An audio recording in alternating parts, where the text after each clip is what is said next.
crowd of thousands took to the streets of the nation's capital today to sound off on health care reform.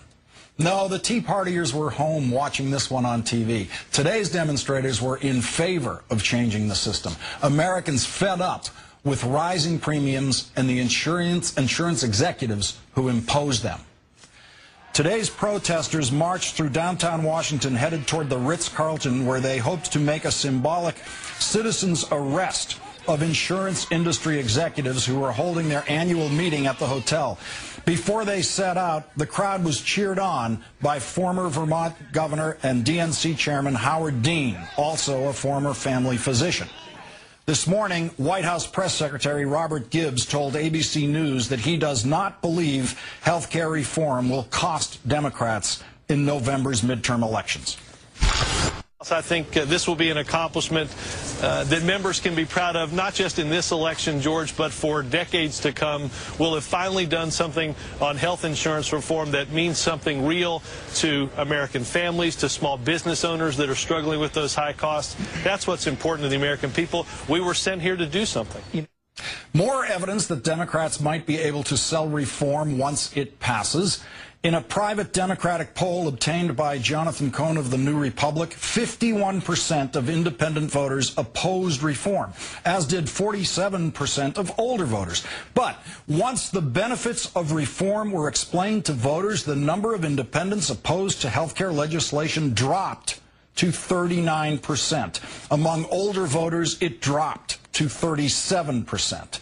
And doing his best to incentivize Democrats, Rush Limbaugh has warned that if health care reform passes, he will leave and move to Costa Rica, where the government, of course, provides socialized health care for all its residents. Where would I go for health care? Yeah, if the private doctors have to go into the federal program. I don't know. I'll just tell you this.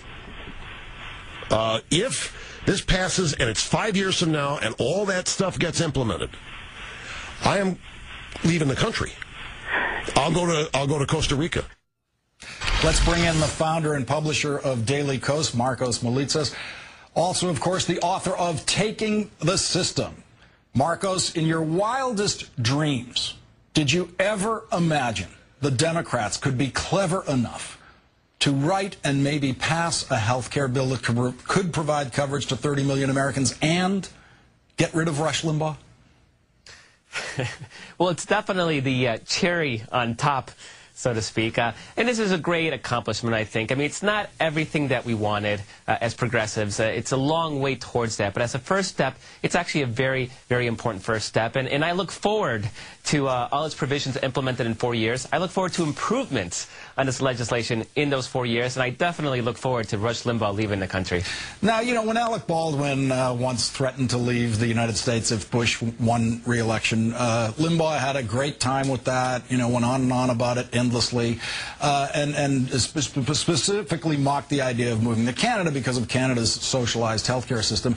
Rush said on the air he didn't know where he would have to go to have the healthcare system he wants. I'm not sure the healthcare system Rush wants exists anywhere on the planet. Do you know where you might recommend for Rush to find his absolute perfect private sector health plan?